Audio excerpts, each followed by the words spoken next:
Primeira epístola do apóstolo João, no capítulo 4, verso 1, diz assim: Amados, não creais em todo espírito, ou a qualquer espírito. Antes, provai os espíritos, se procedem de Deus, porque muitos falsos profetas têm saído pelo mundo afora. Nisto reconheceis o Espírito de Deus. Todo espírito que confessa que Jesus Cristo veio em carne é de Deus. E todo espírito que não confessa Jesus não procede de Deus. Pelo contrário, este é o espírito do anticristo, a respeito do qual tendes ouvido, que vem e presentemente já está no mundo.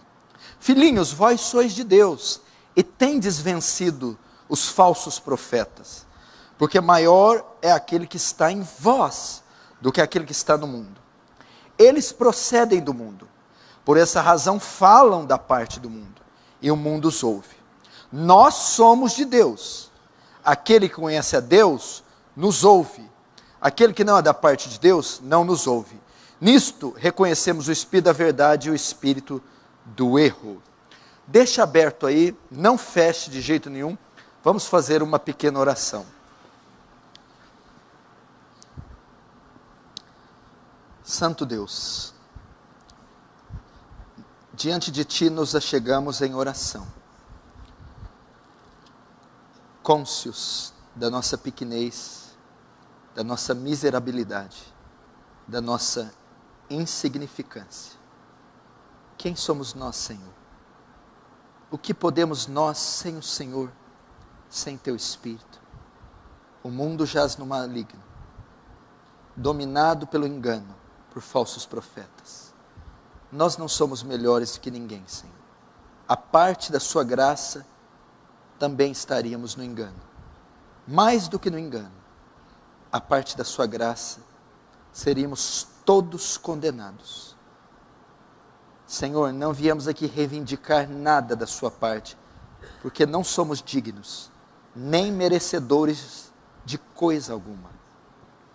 Eu só me fio, não na minha justiça, mas nas suas muitas misericórdias. Não nos meus méritos, mas nos méritos de Cristo. Me fio na incondicionalidade do seu amor e no pacto, na aliança que fizeste naquela cruz. Fiado no seu pacto, no seu amor, eu rogo, despeja da tua graça aqui e abre o entendimento de todos, até dos incultos e incautos, e revela-nos a profundidade dos teus decretos, da tua palavra. Que o temor e o tremor de Deus recaia sobre esse salão, que o seu reino avance, que o Senhor receba a glória para si, e que o Senhor nos conforme à imagem do seu Filho. Em nome de Jesus. Amém.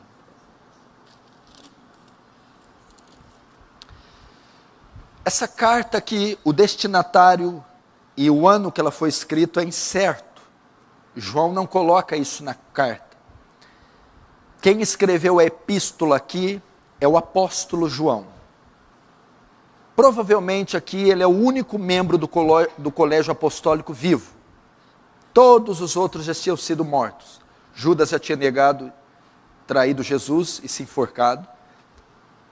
Os outros 11 tinham sido todos martirizados. Paulo já tinha sido degolado a mando de Nero. E João, pelo que me parece, era o único membro do colégio apostólico vivo. Alguns estudiosos dizem que a carta foi escrita entre 90 e 95 depois de Cristo. Talvez um pouquinho antes da grande perseguição de Domiciano, que vai ser mais narrada com mais detalhes, no período do Apocalipse, que é a última carta e o último livro, escrito do apóstolo João. Então pode-se dizer que João tinha aqui por volta de 90 anos. Isso aqui é a última parte do primeiro século da era cristã. Provavelmente o ano 90 da era cristã, e João tinha entre 90, 95, 98 anos. O destinatário também não está claro na epístola. Por isso ela é tratada como uma epístola geral, porque ela não tem o destinatário definido.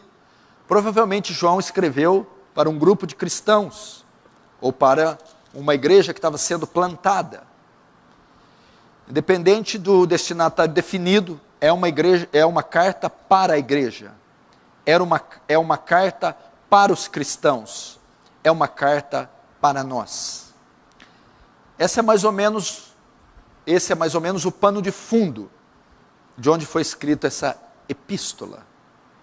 O principal papel dessa epístola é confirmar a salvação dos irmãos, bem como a combater as heresias, principalmente essa que estava se tornando forte no final do primeiro século, o gnosticismo. Os primeiros anos da igreja, o maior defensor da fé foi o apóstolo Paulo, e a maior heresia que ameaçava a igreja era o judaísmo, que Paulo combateu severamente, principalmente com epístolas aos Gálatas.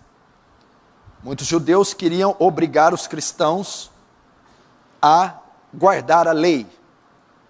Agora, no final do século I, uma nova ameaça, e tão poderosa ou mais do que o judaísmo, o gnosticismo. O gnosticismo ensinava uma espécie de dualismo, dizendo que Jesus, se era divino, não poderia ter parte humana, não podia ter carne. O gnosticismo acreditava que a matéria em si mesma é má, só o espírito que é bom. Então, se Cristo é Deus, é divino e é bom, ele não pode ter parte humana. Então, Cristo é só divino, Cristo não é humano. Isso é uma heresia, porque se Cristo não é humano, a expiação não pode ser concluída e nós não podemos ser salvos, porque para nós sermos salvos, deveria ter um substituto para morrer no nosso lugar, e o substituto deveria ser 100% humano.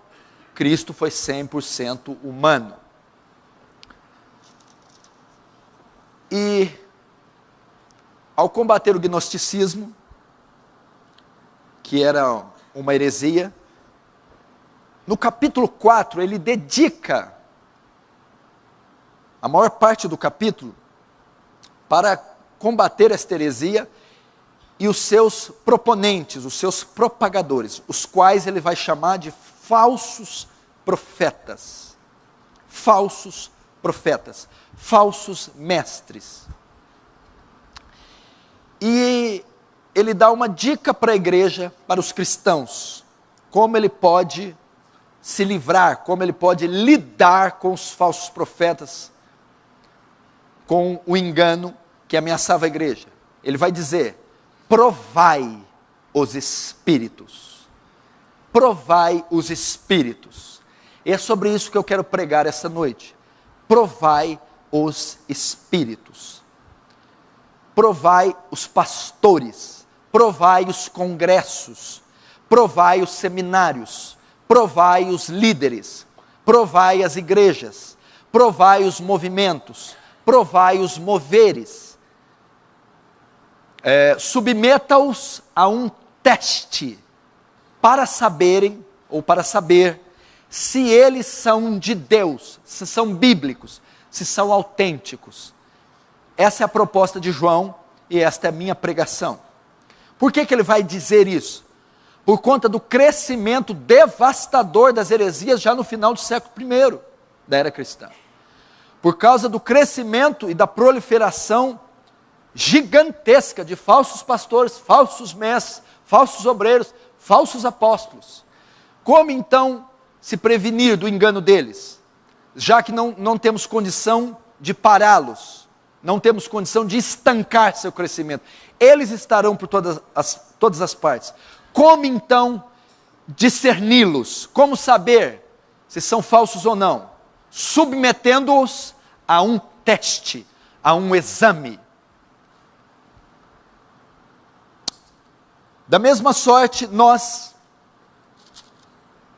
21 séculos depois de João, ou depois que essa epístola foi escrita, nós vivemos um tempo de crescimento de heresias e falsos profetas como nunca houve antes na história. O mundo está vivendo o maior florescer de falsos profetas da história. Hoje você vê igrejas evangélicas em cada esquina da cidade, denominações das mais diversas. E o Brasil, em especial, é o país que mais cedia conferências evangélicas. É o país que mais realiza congressos evangélicos. É um dos países que mais realiza seminários evangélicos. O crescimento evangélico no Brasil está a todo vapor. Igrejas em cada esquina da cidade e do país. Conheci uma cidade que em cada 200 metros tinha uma igreja evangélica. De 200 em 200 metros tinha uma igreja evangélica. É a maior cidade com o número de igrejas evangélicas do Brasil. Denominações que você não tem condição nenhuma de memorizar a diversidade das nomenclaturas, dos títulos dessas denominações. É um país que o evangelicalismo está explodindo.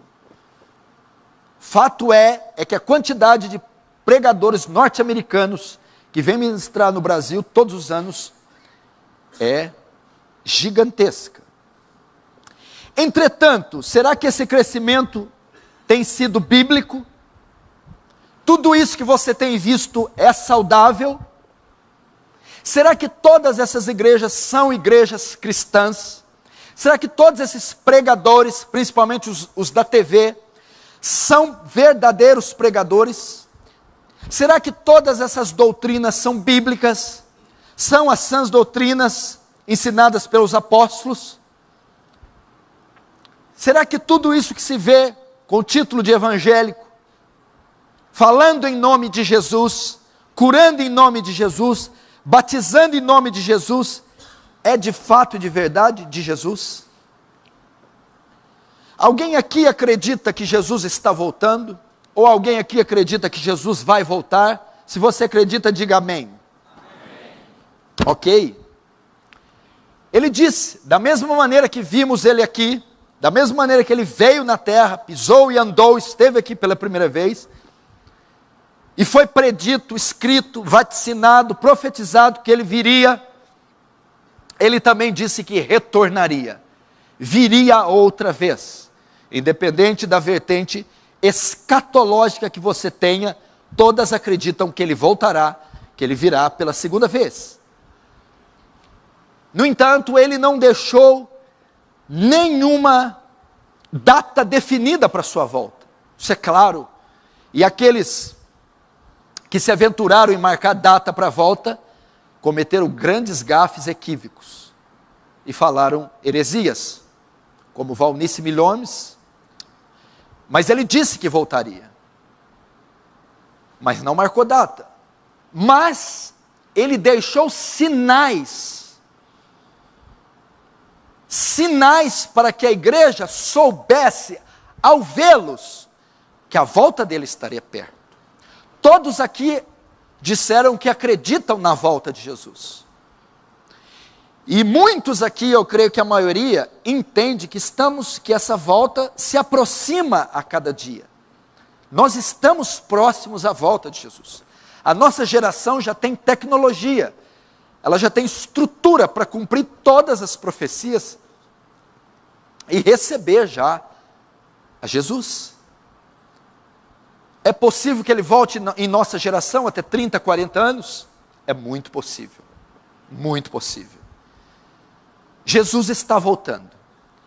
Ele deixou sinais, os quais todos que estão aqui têm visto desde o seu nascimento. Guerras, rumores de guerras, fomes, pestes, terremotos, epidemias. Você sabe que o mundo é assolado por epidemias há muitos anos, o flagelo do câncer e do vírus HIV da AIDS. Agora tivemos epidemias recentes, gripe suína, gripe aviária, Zika vírus. ebola, devastando milhões, fomes, 1/3 da população mundial passa fome, guerras e rumores de guerras. Você pode escolher o nome da guerra: Guerra Fria, Guerra Santa, Guerra Civil, Primeira Guerra, Segunda Guerra, guerras e rumores de guerras. O Rio de Janeiro, 4 anos atrás, tivemos uma guerra civil. Todos esses sinais evidenciam terremotos, furacões, enchentes. Nos últimos 10 anos, a humanidade nunca viu nada igual. Aí você diz para mim: pastor, mas esses sinais sempre tiveram, então eu não posso me fiar nesses sinais para falar que Jesus vai voltar. Querido, os sinais se repetirão, mas à medida que a volta de Jesus se aproxima, os sinais iriam se intensificar. Quando eu era pequeno, um grande terremoto acontecia a cada 10 anos. Hoje acontece todos os meses. Quando eu era pequeno, enchentes e tragédias, essas coisas, o mundo inteiro ficava mobilizado, paralisado. Hoje aviões estão indo no meio de Nova York, derrubando prédios. Todos esses sinais já se cumpriram, estão se cumprindo e se cumprirão com maior intensidade, mostrando que Jesus está a caminho. A terra funcionaria como um embaixador de Cristo, anunciando o seu retorno triunfal nessa terra. E eu espero que você esteja preparado. Eu espero que a igreja esteja preparada. Eu espero que você não esteja só fascinado com literatura, ou fascinado com os cuidados da sua vida, ou com os seus caprichos. Eu espero que você esteja alerta, esteja vigiando, para que você não seja pego de surpresa naquele dia. Naquele dia as máscaras vão cair, os tapetes e as saias serão levantadas, não conseguiremos esconder nosso coração da ira do Cordeiro. Faça muito bem, você que ainda está nesse tempo, que é chamado tempo da misericórdia, se arrepender e consertar a sua vida. Eu não posso avaliar sua conversão, nem posso saber a autenticidade da sua fé, mas aquele que sonda os corações, este sabe. Sinais que marcariam a volta de Jesus. Todavia, são apenas essas profecias? Somente essas profecias marcam o fim?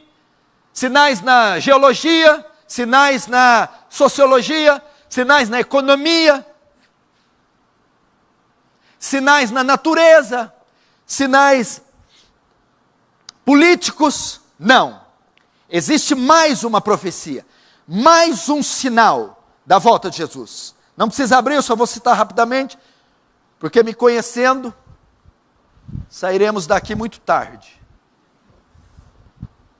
Mateus 24, 10, 11 dá mais um sinal.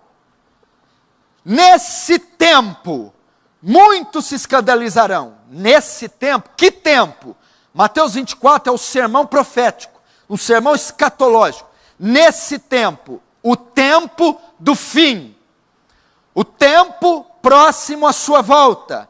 Nesse tempo, muitos se escandalizarão, trair-se-ão uns aos outros, e uns aos outros serão odiados, e surgirão muitos falsos profetas.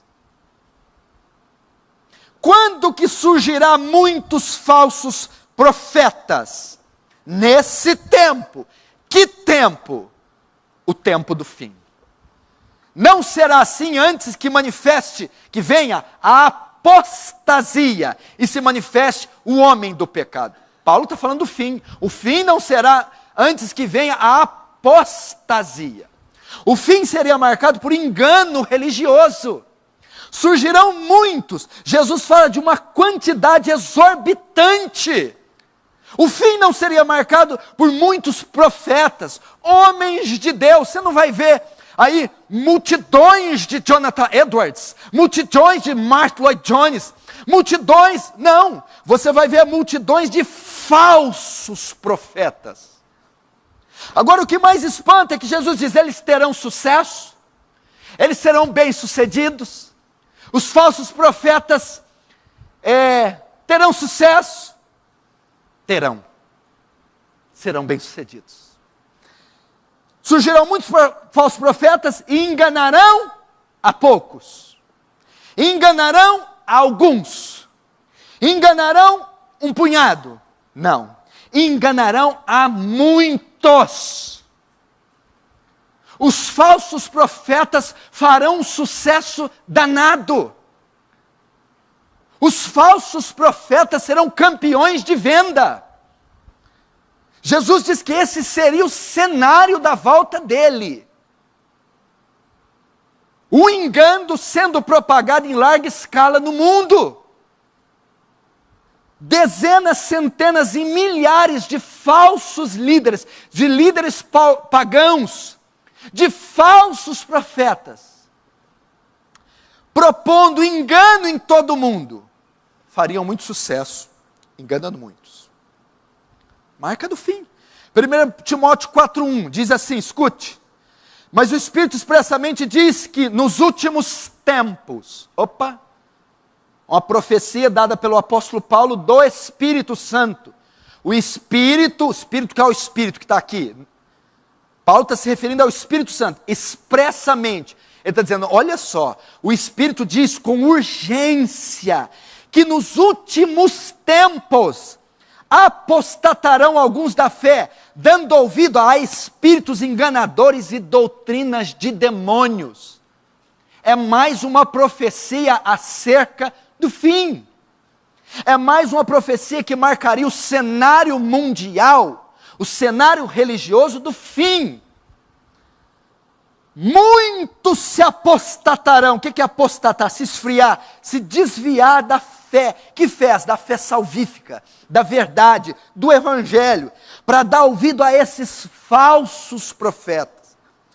Na segunda carta, Paulo vai fazer outro vaticínio.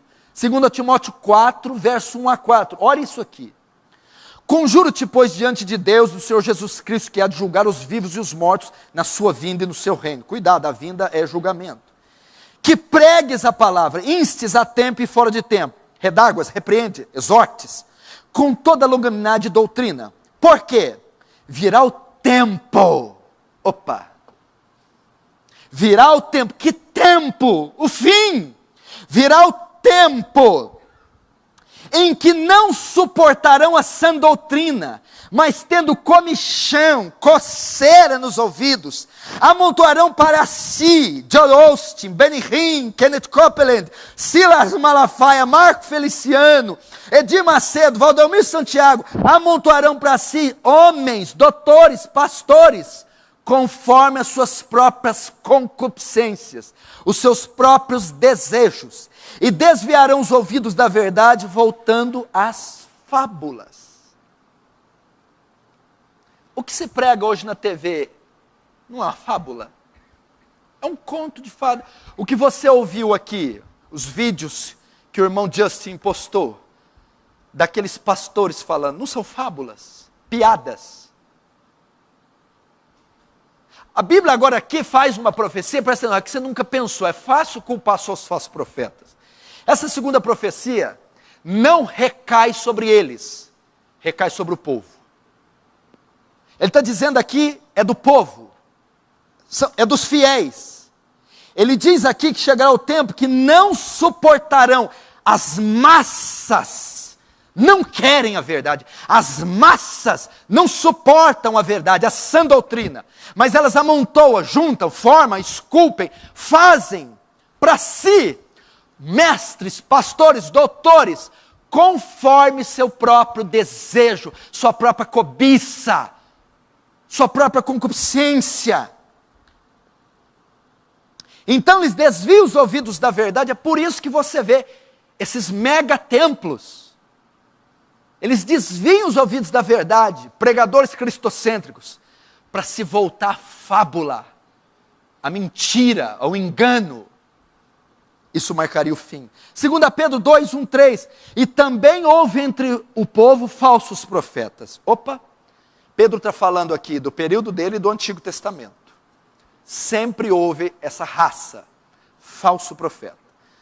2 Pedro 2, 1, 3. E também houve entre o povo falsos profetas. Como entre vós haverá futuro. Quando que haverá? No fim. Haverá também falsos doutores, olha só, que introduzirão encobertamente heresias de perdição e negarão o Senhor que os resgatou, trazendo sobre si mesmo repentina perdição ou destruição.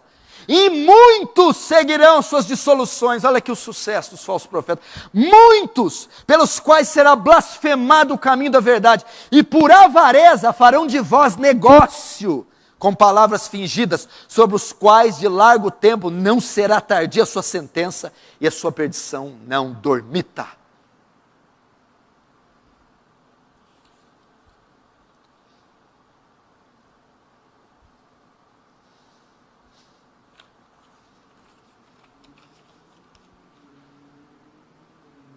Vou perguntar de novo. Vocês creem que Jesus vai voltar? Amém. E vocês creem que a volta dele está próxima? Amém. Então vocês têm que acreditar nesse sinal. Todo mundo só olha para os terremotos. Ó, Jesus está voltando, olha o terremoto. Olha a construção do templo. Olha o Putin, olha agora o Donald Trump. Queridos, é só ligar a TV. Na RIT. É só ligar a TV.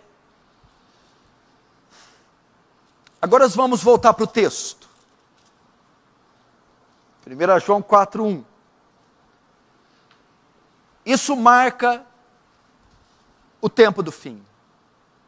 É um tempo que seria marcado por isso. Agora note, presta atenção. Enquanto isso, onde estaria a igreja de Cristo? Seria arrebatada? Não. Quando essas profecias se cumprissem, onde estaria a noiva do Cordeiro?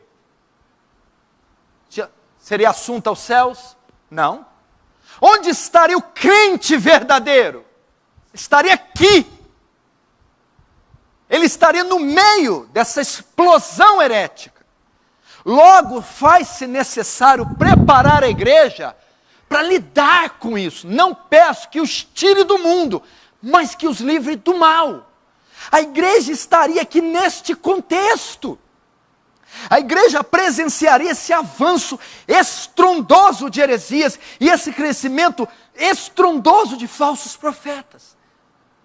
Então a igreja de Cristo deveria aprender, e nós estamos nesse tempo, e nós estamos assistindo esse crescimento. Logo, nós necessitamos aprender como lidar com isso, como não sermos enganados, como discernirmos a verdade do erro. É por isso que a epístola foi escrita, e é por isso que eu estou aqui pregando esse capítulo. Você vai aprender, porque você é a última geração. Você participa hoje do cumprimento, do cumprimento exato das últimas profecias, até a presente hora. O texto começa assim: amados. Amados. Por que ele começa o termo com amados? É interessante você notar que a carta, ela, apesar de não ter um destinatário, apesar de ela não narrar a identidade geográfica para onde a carta foi, ela narra a categoria de pessoas que ela foi enviada. Foi enviada para uma classe específica de pessoas. Não sabemos o lugar exato, mas sabemos para quem foi. Quando ele diz amados, é um termo que ele está usando para identificar o povo de Deus, os crentes, a igreja. O amado aqui é amado por Deus, perdoado, remido, eleito, escolhido. A carta foi enviada a uma igreja. Essa mensagem é uma mensagem enviada à igreja de hoje. Não é uma mensagem para os ímpios. Não é uma mensagem universal. Não é uma mensagem para todos os povos. É uma mensagem de alerta para a igreja. É uma mensagem de advertência para a igreja. É uma mensagem destinada ao povo de Deus, a mim e a você. Logo, a Bíblia diz que nenhuma profecia de particular interpretação. A Bíblia diz que a palavra de Deus é inspirada. Logo, João capítulo 4, verso 1 a 8, é uma profecia. O Espírito de Deus está aqui falando hoje. Essa mensagem é para você e para mim. Aquele que tem ouvidos, ouça o que o Espírito diz às igrejas. Amados, para nós, tá, e o quê? Não creiais em todo espírito. Isso não pode ser para os mormons, para os kardecistas, para os muçulmanos. Isso é para nós. E qual é a advertência que João faz? Qual é a palavra que João tem para a igreja? Qual é a advertência que o Espírito de Deus faz para nós hoje, nesse tempo recheado de falsos profetas? Ele diz: amados, não creiais em todo espírito. Não creiais em todo espírito. O que quer dizer a palavra creiais aqui? Amados, não acrediteis. Não deis crédito. Não aceiteis. Não sejais cúmplices em todo espírito. Em qualquer espírito. O que João está querendo dizer aqui é, essa palavra espírito, depois vou te explicar com mais detalhes. Eu posso identificar ela como pessoa, movimento, manifestação, ou manifestações, pregadores, ensinos ou doutrinas. O que João está dizendo? Igreja, não acrediteis em qualquer pastor. Igreja, não deis créditos em qualquer movimento que se diz cristão. Igreja, não aceiteis qualquer doutrina que se diz cristã. Olha como o texto aqui no grego é enfático. É uma advertência dizendo: não engulam qualquer coisa. Não aceitem qualquer coisa. Se tem uma coisa que a igreja evangélica brasileira faz, é engolir, tolerar, absorver qualquer um que vem em nome de Deus. E João está dizendo: não façam isso. Amados, igreja, não deis créditos, não acrediteis, não aceiteis qualquer doutrina, qualquer pregador. Nós aceitamos qualquer pregador, qualquer doutrina? Olha o que Paulo fala em Efésios 4,14, o que o pastor Justin pregou hoje. Para que não sejais mais meninos, inconstantes, levados em roda por todo vento de doutrina, pelo engano dos homens, que com astúcia enganam fraudulosamente. Eu posso parafrasear esse versículo com o que João está dizendo: amados, não creiais em todos os espíritos. Amados, não sejais meninos inconstantes, levados por todo vento de doutrina. A igreja evangélica brasileira é menina. O que quer dizer menino aqui? Sem discernimento, imaturo, sem consciência bíblica, teológica. Depois ele dá a característica do menino: não sejais como meninos inconstantes. O que é o menino inconstante, a figura aqui? Você já deu um brinquedo para ele? Ele quer, chora, quer o brinquedo, passa na frente da loja, chora. Você vai e compra. Ele queria, ficou o mês inteiro pedindo. Você dá o brinquedo. Passa 2 horas brincando, ele já deixou o brinquedo, mãe, eu quero outro. Fica de um lado para o lado, inconstante. Não sabe discernir, não sabe o que quer. Levado de um lado para o outro. Os cristãos brasileiros, eles são atraídos pelas novidades do mercado da fé. Ah, saiu um livro novo, ele vai e compra. Ah, tem uma conferência ali, ele vai. Ah, tem um programa ali, ele vai. Tem alguém fazendo milagres ali, ele vai. Ele é levado como menino.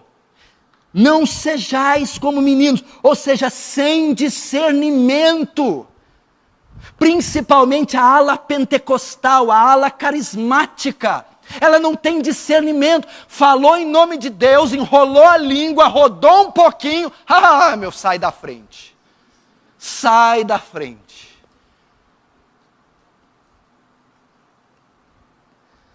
Não dei créditos em todos os espíritos. Antes, é o que o texto vai dizer. Antes, o que quer dizer o antes? Ao invés disso, não creiais em todos, em qualquer espírito, manifestação, pregadores.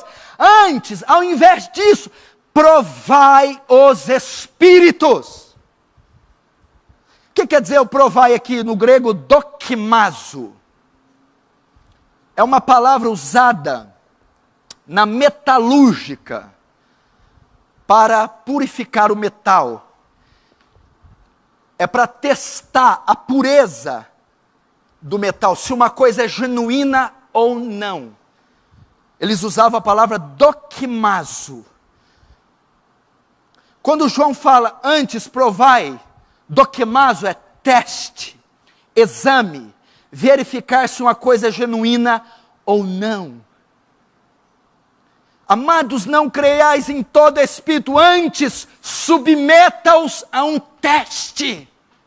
Examinai os espíritos, provai os espíritos, testai para ver se são genuínos ou não, se são bíblicos ou não, se procedem de Deus ou não, se são teocêntricos ou não, se são cristocêntricos ou não.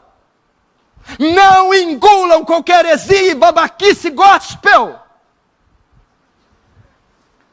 Não é de maravilhar que até Satanás se transfigura em anjo de luz. Querido, o diabo não aparece de garfo e tridente, rabo. Diabo vai transfigurado de anjo de luz. E quem que o diabo transfigurado de anjo de luz pega? O menino inconstante. Aquele que não faz um exame da comida que está comendo. Testai os espíritos. A palavra aqui é teste. Prove-os. Examine-os. O que João está querendo dizer? Trazendo para o nosso contexto. Irmãos, não acredite em todo o movimento. Antes, teste-os. Teste esses livros. Submeta a um exame essa conferência. Teste esse pregador. Examine esse grupo de louvor, esse CD evangélico, esse cantor cristão. Examine-o à luz das Escrituras. Teste esse movimento. Pastor, está tendo um avivamento lá na Coreia do Norte. Lá em Toronto. Pelo Michael W. Smith. Lá na Igreja Batista da Lagoinha. Eu não nego, eu não rejeito a ideia de haver um avivamento. Pode haver. Teste-o. Submeta-o. Compare esse avivamento com o avivamento de Jonathan Edwards. Compare esse avivamento com o avivamento de John Wesley e George Whitefield. Compare-o, teste-o. Vamos saber se é de Deus. Eu desafio você, ir na tua casa, pegar os CDs, abra, leia as letras. Vê se são bíblicas. Eu desafio você pegar as pregações desses pastores, abra a Bíblia e examine. Teste. É isso que ele está dizendo.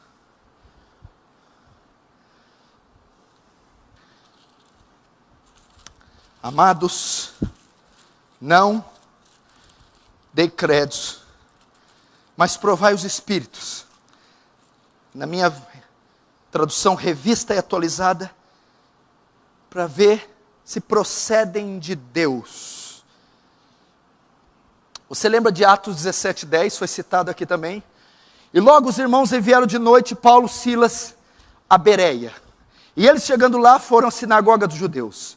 Ora, estes foram mais nobres dos que estavam em Tessalônica, porque de bom grado receberam a palavra, examinando cada dia nas Escrituras se essas coisas eram assim. Os cristãos bereanos, o ensinamento que eles recebiam, as pregações que eles ouviam, os congressos que eles participavam, eles examinavam todos os dias nas Escrituras, para saber se isso era assim. Submetiam a pregação daqueles homens a um exame. Paulo Paulo e Barnabé foram submetidos a um teste, a um exame. Quanto mais essa laia que está aí de falso profeta. Teste-os, examine-os, coloque-os à prova, vê. Testar para quê? Quando ele diz aqui para saber se são de Deus ou não, para saber se são bíblicos, se tem respaldo bíblico, teológico, exegético, hermenêutico. Prova. Ontem, acho que ontem você ouviu o pastor Justin dizendo que nós somos intimados, confrontados a fazer um exame. A Bíblia diz, examine-se a si mesmo e coma do pão. Examina-se cada um para saber se está na fé. Tessalonicenses, examinai, não desprezeis as profecias, examinai tudo, retende o que é bom. 1 João, examinai os falsos profetas. E ontem ele disse que é um pecado crente que não tem discernimento. Nós devemos buscar discernimento. Nós precisamos trabalhar duro, igreja. Sabe por que esse país ainda não viu um avivamento? Sabe por que os falsos profetas fazem tanto sucesso? É porque ninguém os põe à prova. É porque ninguém faz um exame pessoal, um exame bíblico, um exame teológico. Põe à prova esses movimentos, põe à prova esses pastores, põe à prova esses livros, põe à prova esses falsos avivamentos, e eles cairão por terra, e as máscaras cairão, será desvelado o engano. Qualquer senhorazinha aposentada que é explorada nesses lugares, se ela lê o Evangelho de João inteiro, devagarzinho, ela já sai de lá.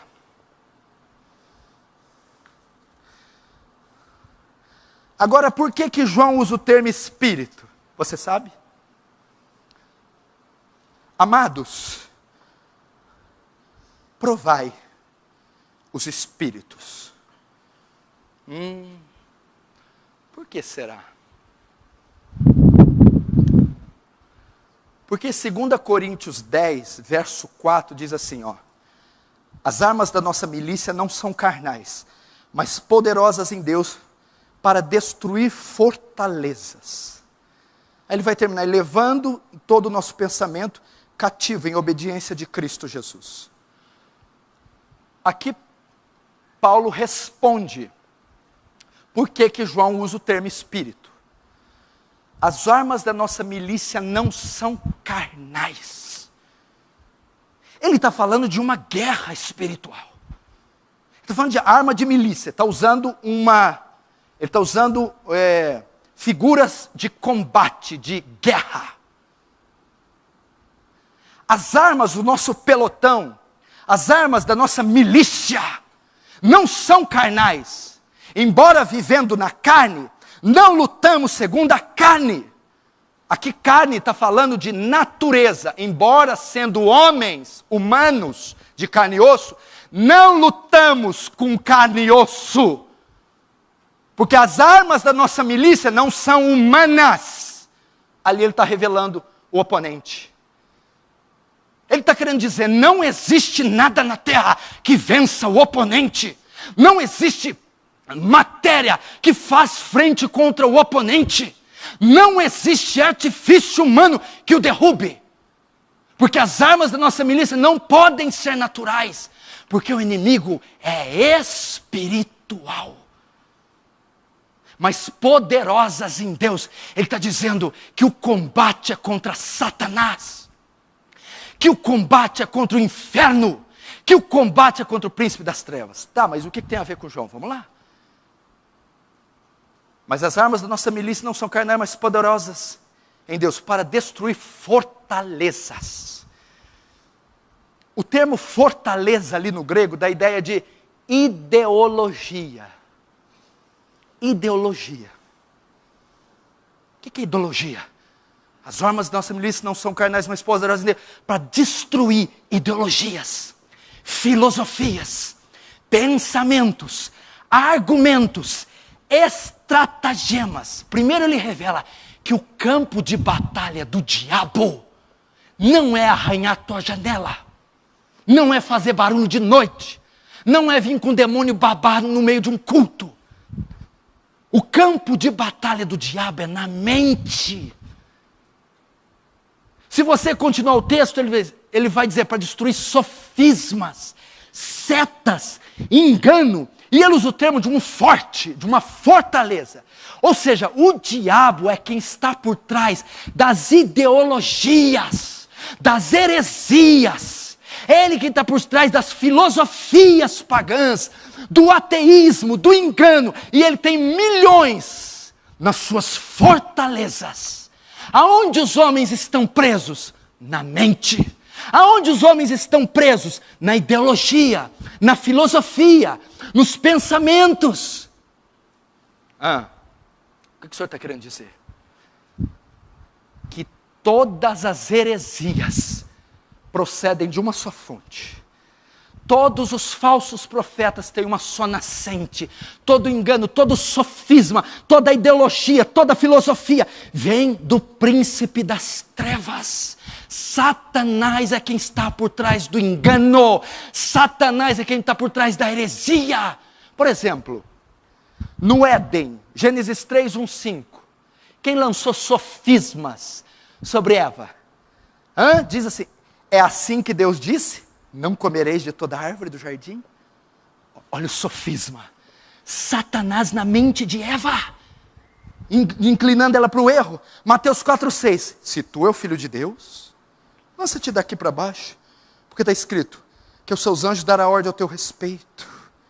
1 Timóteo 4,1. Nomeia quem está por trás dos dois que eu citei. Nos últimos tempos, apostatarão da fé, dando ouvidos a espíritos enganadores e doutrinas de demônios. Era a serpente, era Satanás que estava por trás da serpente, confundindo Eva. Era Satanás que estava usando o Salmo 91 para confundir Jesus. Paulo vai dizer que essas doutrinas falsas têm o seu nascedouro no inferno, na mente de Satanás. Então o que isso está querendo dizer? Por isso que João usa o termo filhinhos, não creais em todo espírito. É porque ele está dizendo, por trás de todo falso profeta, tem o espírito do diabo. É Satanás que está agindo.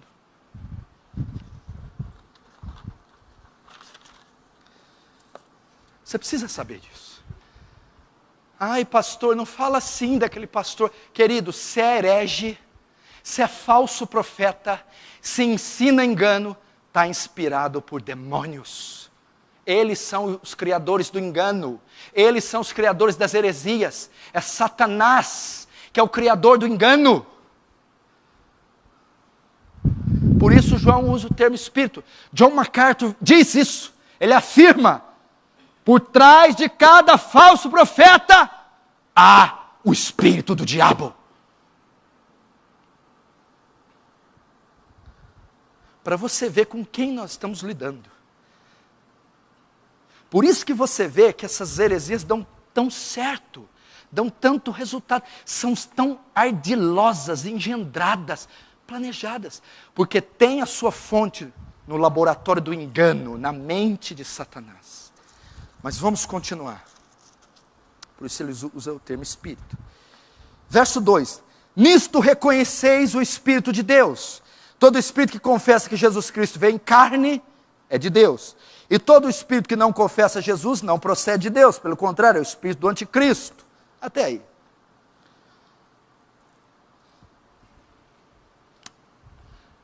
Primeiro João vai ensinar, vai dizer a eles, não creais em tudo que vocês ouvem. Ao invés disso, teste-os. Agora ele vai ensinar como testar. Como eu sei que algo é de Deus ou é do diabo? Como eu sei discernir a heresia da verdade? Aí ele vai dizer, olha, todo espírito, ou seja, todo movimento, todo pastor, todo seminário, todo livro, todo congresso, que confessa que Jesus Cristo veio em carne, esse espírito, movimento, pastor, pessoa, é de Deus. Mas todo espírito, movimento, pessoa, pastor, que não confessa Jesus, esse espírito não é de Deus, é um falso profeta. Por que ele usa isso? Pastor, se for esse o caso, não tem falso profeta nenhum no Brasil. Porque se você perguntar para qualquer um, falso profeta, Jesus veio em carne, ele vai dizer, claro. Tem muita gente que vai até gostar, ainda bem que ele falou isso. Não queria deixar de ouvir ele. Não, mas você vai deixar. Até o final da conferência você vai deixar. Vamos voltar para o gnosticismo. O gnosticismo, ele negava a humanidade de Jesus.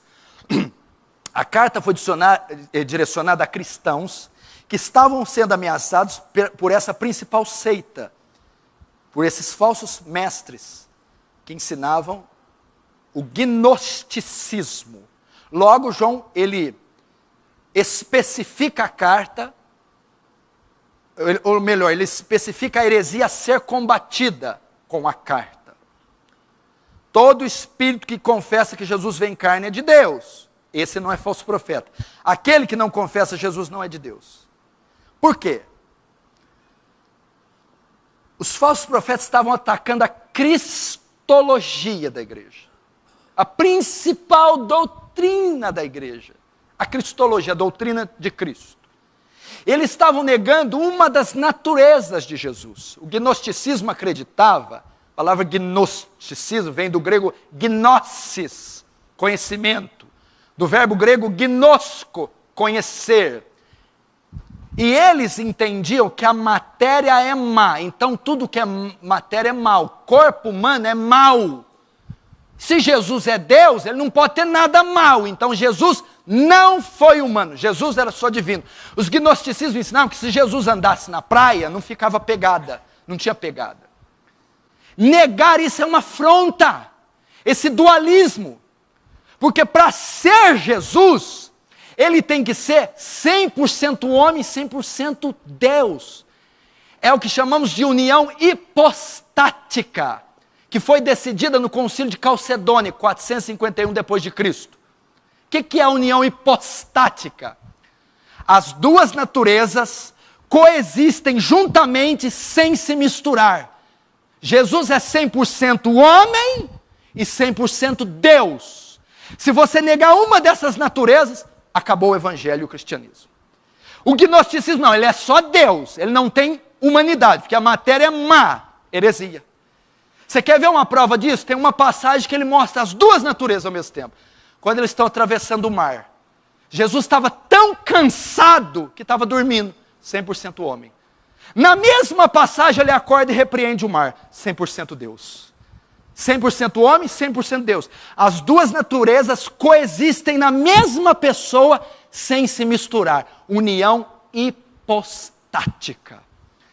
E os gnósticos estão defendendo isso. Estavam combatendo isso. Se alguém negar a humanidade de Cristo, herege. Se alguém negar a divindade de Cristo, herege. Então, para você saber se uma religião, se uma denominação, se qualquer coisa é uma seita, a primeira coisa que ela vai atacar é a divindade de Cristo. O catolicismo, o espiritismo, é de Deus ou não? Vamos para a cristologia do espiritismo. Jesus é um espírito evoluído, heresia. Tirou divindade e humanidade. Acabou, não serve. Não serve. Testemunho de Jeová, Jesus é uma criatura. Quê? Ele é o primogênito da criação, usa o texto de Colossenses. Ele foi criado, então ele não pode ser Deus. Heresia, tirou a divindade. Quando Paulo fala que ele é o primogênito da criação, não está dizendo que ele foi o primeiro a ser criado. Ele é o primogênito em herança, é o primeiro da raça humana. Não é que ele foi criado. Heresia. Vamos ver outro. Os mormons diz que Jesus é um irmão de Lúcifer. Pode procurar. Aí não, eu vou até pular, né? Não merece comentário.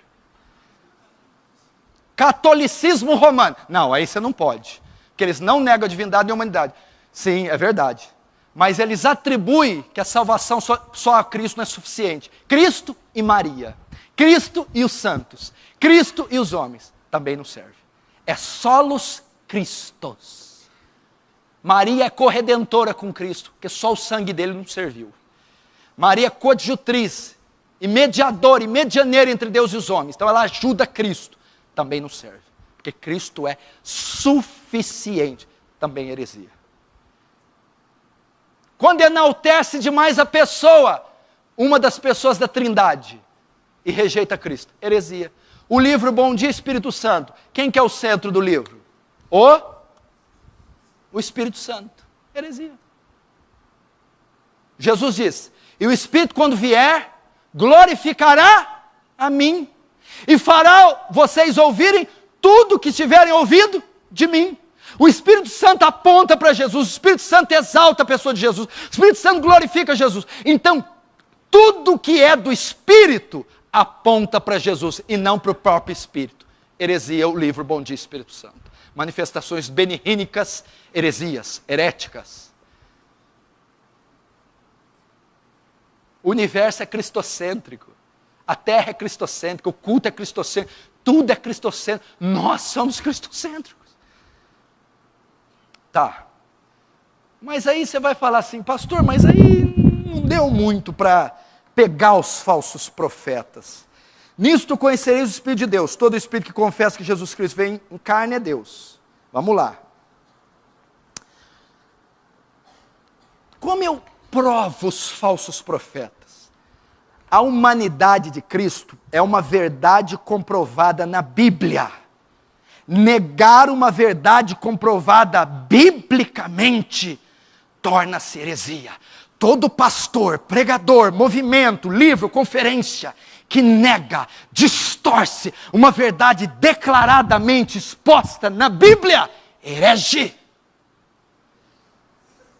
Mentira! Nega uma verdade das Escrituras. O R.R. Soares, ele afirma que quem não der o dízimo não pode ser salvo.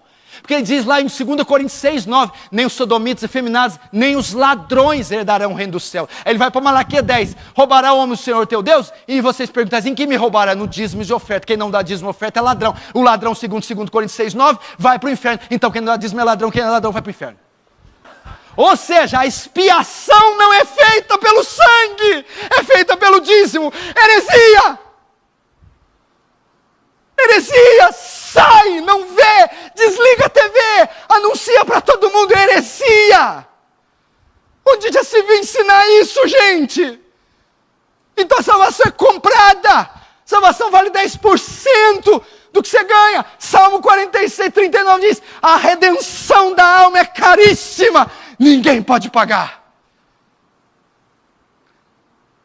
Todo pastor, pregador, livro que distorce uma verdade clara da Escritura, não é de Deus.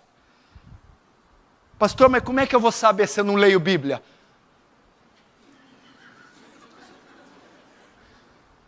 Quantos estão entendendo? Diz amém.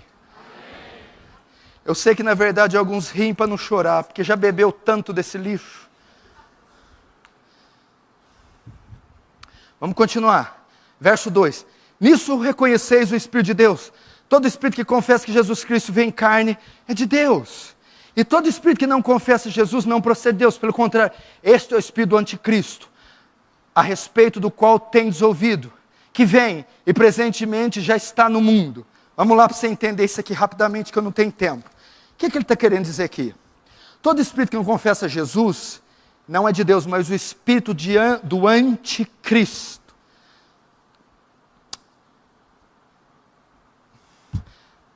O que João está dando ideia aqui, olha só, presta atenção, que forte. Ele não amacia com os falsos profetas, não.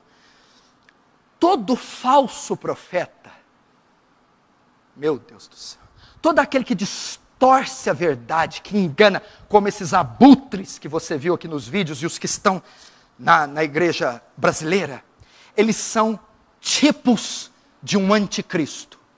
Eles são anticristos. Eles são tipos de anticristo. É um tipo do anticristo. 1 João 2,18 diz assim, ó, filhinhos, já é a última hora, e como a viste, que vem o anticristo. Também agora muitos se têm feito anticristos, por onde conhecemos que já é a última hora. Esses falsos profetas são todos amostras grátis do anticristo. Ele fala assim, ó, muitos anticristos já estamos vendo agora, falsos profetas. Mas o anticristo há de vir ainda, é o anticristo escatológico, o último, a besta do Apocalipse. Antes vai haver protótipos dele, até que vem o definitivo e derradeiro, o escatológico. Ele está querendo dizer também que o espírito que vai operar no anticristo escatológico é o que opera nos falsos profetas. É isso que ele está dizendo. Então, é correto eu dizer que esses falsos profetas são anticristos? Corretíssimos. Corretíssimos. Agora o verso 4. Vamos lá. Filhinhos, vós sois de Deus e tendes vencido os falsos profetas, porque maior é aquele que está em vós do que aquele que está no mundo. Você não vai acreditar o que esse texto quer dizer. Olha que o verso 4 até o 3, ele estava amedrontando a igreja. Os cristãos estavam aterrorizados com a proporção e com a força e a violência dos anticristos, dos falsos profetas. Agora ele dá um versículo de segurança. Mas com vocês, filhinhos, vós sois de Deus, vós sois crentes, vós sois salvos, em vós habitai o Espírito de Deus, e tendes vencido os falsos profetas. Sabe o que ele está querendo dizer aqui? Por causa do Espírito de Deus que habita em vocês, vocês não podem ser enganados pelos falsos profetas. Ele está dizendo que o verdadeiro crente, ele discerne uma comida podre quando come. O verdadeiro crente discerne o livro, a pregação, o louvor, o culto, o pastor que ele está ouvindo. O verdadeiro crente não pode ser enganado por muito tempo. Ele está dizendo, filhinhos, calma. Vocês já têm vencido os falsos profetas. Lembra o que o Justin falou onde? Porque maior o que está em vós. Quem que está em vós? O Espírito Santo, do que aquele que está no mundo. O Espírito do Anticristo. Ou seja, o Espírito de Deus é poderoso o suficiente para nos fazer discernir o engano. Para nos fazer detectar a heresia. Significa que se alguém engole isso regularmente, é porque nunca nasceu de novo. Eu vou te dar um exemplo aqui, ó. Quem é crente verdadeiro aqui? Vamos lá. Você vai entender o que esse versículo quer dizer. É isso aqui, ó. Quem é crente verdadeiro? Eu dou um CD para você, de um falso profeta que você não conhece. Ou eu te levo num culto. Ou você ouve um louvor. Você é crente verdadeiro. Você está ouvindo aquela pregação. Você nunca viu esse pregador. Você está vendo aquela unção, aquele mover. Você não sabe quem é, nunca viu. Aí você faz assim. Eu não conheço essa doutrina direito que ele está pregando. Não li esse livro. Nunca vi esse homem. Mas eu não sinto paz nisso não. Não recebo isso aí. Tem algo no meu coração que não deixa dar liga. É o discernimento de Deus que está em você. Mesmo que você não conheça. Pode dar um livro aí de herege para um crente verdadeiro. 1, 2. Na 5ª página, isso aqui está estranho. Na 10ª, heresia. Na 30ª, o livro está queimando. Por quê? Vós tendes vencido os falsos profetas. Mas como, João? Filhinhos, eles não pegarão vocês. Filhinhos, vocês não serão surpreendidos. Por quê? Porque o Espírito de Deus está em vocês. E ele é maior que o Espírito do Anticristo. Vamos continuar. Verso 5. Olha que coisa forte. Agora o verso 5 Eu estou terminando, não fique nervoso. Vai mostrar o tema da pregação dos falsos profetas. Você quer saber o tema da pregação? Nós vamos saber da onde eles vêm e o tema da pregação deles. Verso 5. Filhinhos, eles procedem do mundo. Primeiro, quem são os falsos profetas? Talvez tem gente aqui muito inocente e não saiba. Filhinhos, eles procedem do mundo. Aqui vai ser simples. Todo falso profeta é ímpio. Eles procedem do mundo. Eles quem? Os falsos profetas. Não existe um pregador, não existe um movimento desse herege que é convertido.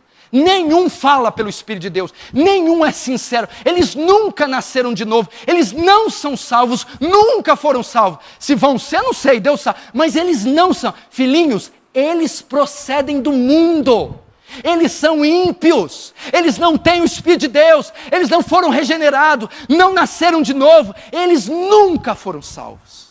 Primeiro, quem eles são? Segundo, o tema da pregação deles.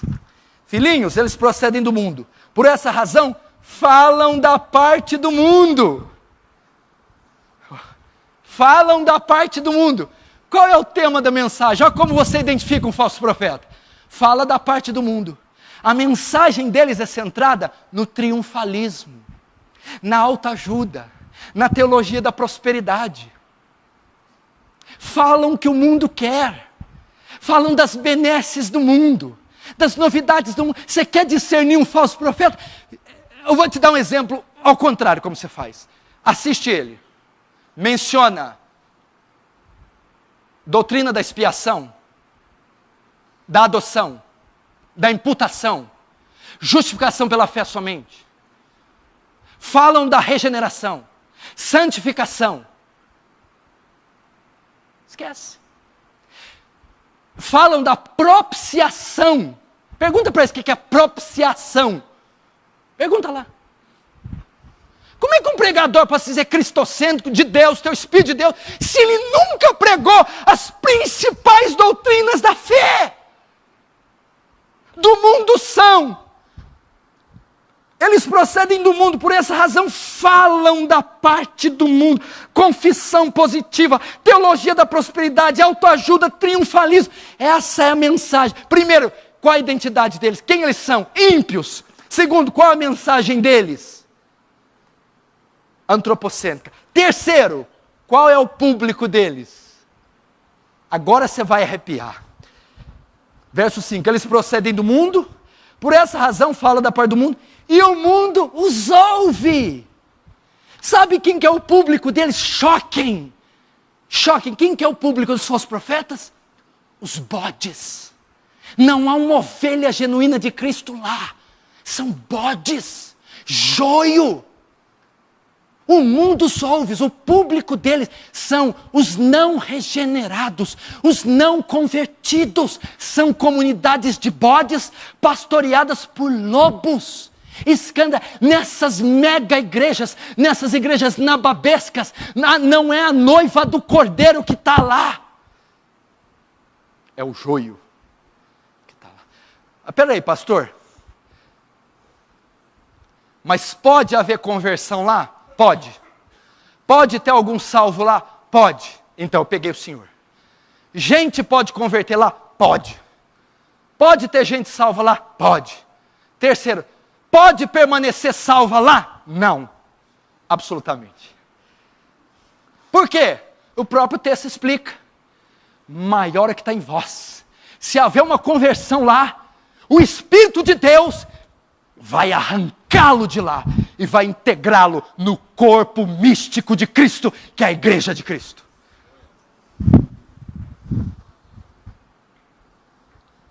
Agora o verso 6. E aí eu estou quase terminando.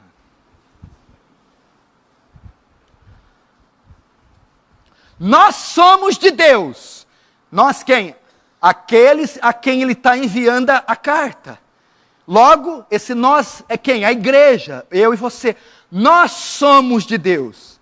Aquele que conhece a Deus, o salvo, nos ouve. aquele que não é da parte de Deus, não nos ouve. O que quer dizer isso? O verdadeiro crente segue verdadeiros pastores. O verdadeiro crente segue verdadeiros ensinos. O verdadeiro crente ama.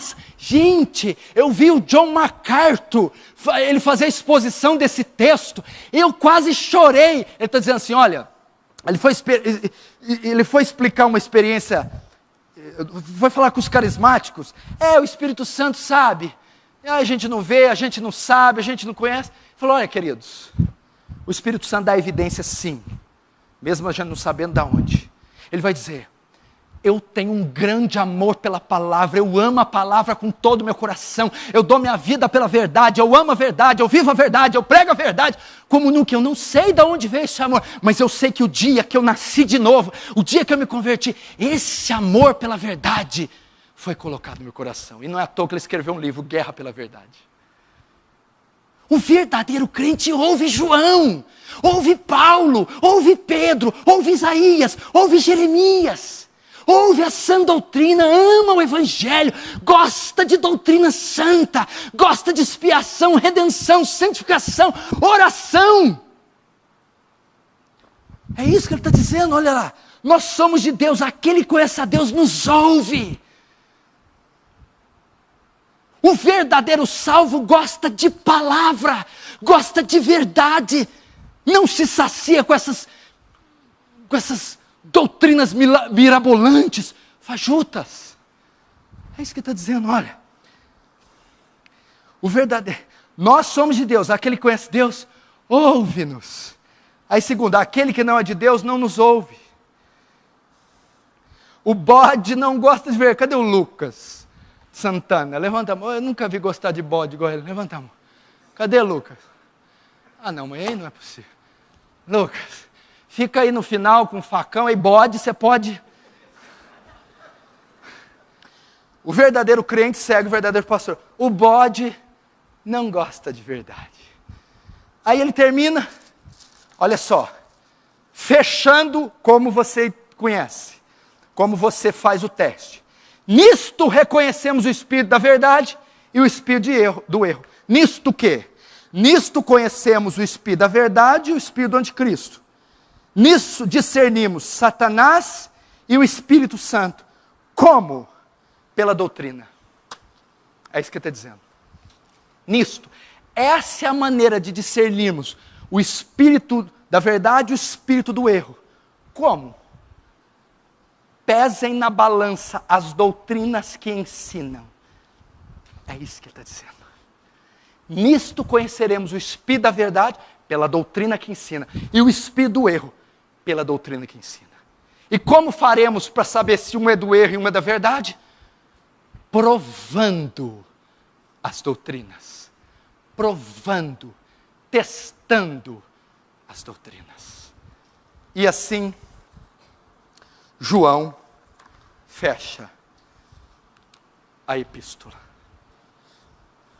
Oh, igreja, que coisa gostosa isso aí. Compra aqueles livros, igreja.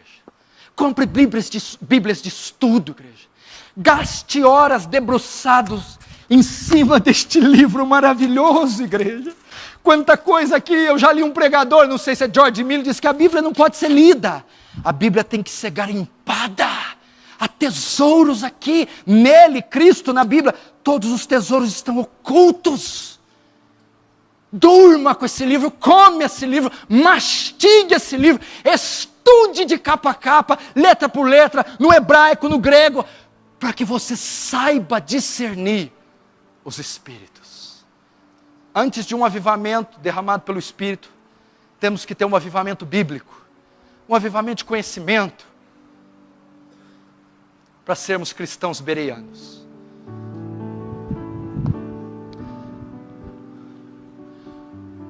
Uma frase do versículo que eu esqueci de ler, eu vou encerrar com ela. Por que João manda testar os espíritos? Você acredita que ele escreveu isso? Eu não acredito. Você acredita, Ivan? Primeiro século, primeirinho, a igreja tinha 90 anos. Ele disse assim, prove-os Aí o povo de lá, por quê? Porque muitos falsos profetas têm saído pelo mundo afora. O quê? No primeiro século já tinha muitos falsos profetas em todo o mundo. Imagina 2000 anos depois. Essas pessoas, prove os livros, prove-os, para não cairmos mais no engano.